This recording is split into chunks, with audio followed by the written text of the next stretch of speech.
لیتے ہیں ٹیکساس سے کال ہے۔ جی السلام علیکم۔ جی السلام علیکم۔ وعلیکم السلام۔ کیسی آپ خیریت سے ہیں؟ جی بالکل ٹھیک ہے۔ جی میرا سوال جنات کے حوالے سے ہی ہے۔ جی میرا سوال یہ ہے کہ انسان جنات سے کس حد تک فائدہ لے سکتا ہے؟ مجھے یہ پتا ہے کہ جنات کے تھرو لوگ بہت غلط عمل کروا بھی سکتے ہیں، لیکن اگر ہمیں ان سے فائدہ اٹھانا ہو کہ ان کی تعداد بھی زیادہ ہے، اگر وہ بہت مسلمان ہیں، تو کیا انسان کی مخلوق اور جنات کی مخلوق کا اکٹھا ہو کے ہم غیر مسلمانوں کے خلاف فیوچر میں وار جیت سکتے ہیں؟ جس طرح ہر جگہ مسلمانوں کو شکست ہوتی ہے، اس سے مسلمان مارے جاتے ہیں، تو ہم ایک سپر نیچرل کا سہارا لے کے اگر وہ اللہ کی مخلوق ہیں تو ہم مسلمانوں کا بچاؤ کر سکتے ہیں؟ کیا ہم ان سے فائدہ اٹھا سکتے ہیں؟ پاسبل ہے یا نہیں؟ بہت بہت شکریہ جی آپ کی کال کا۔ حضرت یہ ہر ایک کے دل میں خیال آتا ہے، جی لیکن ساتھ مجھے یہ بھی احساس ہے کہ اگر مسلمان جن ہے تو عیسائی جن بھی ہوں گے اور یہودی جن بھی ہوں گے، جی تو پھر آپ جنوں کی آپس میں لڑائی نہ شروع ہو جائے۔ بالکل ایسے ہی، بلکہ حدیث میں آتا ہے، عبداللہ بن مسعود رضی اللہ تعالیٰ عنہ کی روایت ہے کہ ابن مسعود رضی اللہ تعالیٰ فرماتے ہیں کہ ہم ایک سفر میں جا رہے تھے تو ہم نے ایک ہوا کا بگولا دیکھا، تو اس کے ساتھ ایک اور بگولا آیا اور دونوں بگولے آپس میں ٹکرا گئے۔ تو جب وہ معاملہ جو ختم ہوا تو دیکھا کہ وہاں ایک سانپ مرا پڑا تھا، تو وہ سانپ دیکھا، زرد رنگ کا ایک سانپ تھا، تو ہمارے ایک دوست نے اپنی چادر کا کپڑا کاٹ کے تو اس کے اندر لپیٹ کے اس کو دفنا دیا۔ تو رات میں ہم جس مقام پہ ٹھہرے تو وہاں ایک عورت جو آئی اور وہ پوچھتی ہے اس شخص کا نام جس نے اس کو دفنایا تھا کہ فلاں بن فلاں کہاں ہے؟ تو ہم نے کہا تمہیں کیا کام ہے؟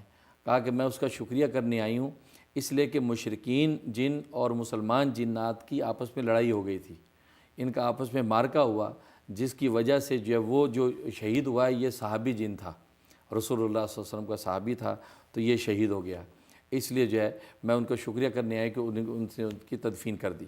تو معلوم ہوا کہ جیسے کہ مسلمان جنات ہیں اور وہ ان سارے مارکوں کے اندر مشغول ہوتے ہیں، اسی طریقے سے کفار و مشرکین کے بھی جنات ہیں، لہٰذا جنات میں آپس میں نمبر آزما رہتے ہیں۔ اسی وجہ سے حدیث میں آتا ہے کہ اللہ تعالیٰ نے مسلمان گھروں کی چھتوں پر مسلمان جنوں کو آباد کر رکھا ہے تاکہ یہ کافر جنات کے شر سے ان کی حفاظت کریں۔ اور یہی وجہ ہے کہ جب مسلمان وہ کھانا کھانے بیٹھتے ہیں صبح شام میں تو چھت سے اتر کے ان کے ساتھ کھانے میں شریک ہوتے ہیں، تو یہ معاملہ ہے۔ تو جہاں تک آپ کہہ رہی ہیں کہ اس کا ان سے مدد لینے کا معاملہ، تو چونکہ یہ مخلوق ظاہر ہے کہ اللہ کی مشیت کے تابع ہے اور ان کے پہلے مقابلے میں دوسری مخلوق بھی موجود ہے، تو لہٰذا وہ اتنا ہی نفع لیا جا سکتا ہے کہ جیسے عام احوال کے اندر جو عامل لوگ لیتے ہیں دفع ضرر کے لیے یا جلب منفعت اتنی لے سکتے ہیں، جیسے آپ کا کوئی نوکر ہے تو نوکر سے آپ جائز حدود تک اس سے فائدہ اٹھا سکتے ہیں، اس سے زیادہ نہ ان کو اجازت ہے اللہ کی مشیت کی وجہ سے اور نہ یہ فائدہ پہنچا سکتے ہیں۔ اچھا حضرت، جس طرح انسانوں میں، جس طرح آپ یورپ، ایسٹ یا ویسٹ نے تو بہت ترقی کی ہے ٹیکنالوجی میں، اور ان کی اکانومی بہت اسٹرانگ ہے، ان کے پاس بہت سارے ویپنز ہیں، یعنی امریکہ اس وقت دنیا کی سپر پاور ہے، تو آیا جو امریکن جن ہیں یا ویسٹ کے جن ہیں وہ ان کو بھی اسی طرح دوسرے جس طرح ہمارے مسلمانوں کے اوپر ان کو اس وقت فوقیت حاصل ہے، تو ٹیکنالوجی کے اعتبار سے بھی ان پہ فوقیت حاصل ہے کہ ان کا کوئی معاملہ کچھ اور ہے؟ نہیں، وہ جنات وہ اس ٹیکنالوجی کی جو تفصیلات ہیں اس سے واقف نہیں ہیں۔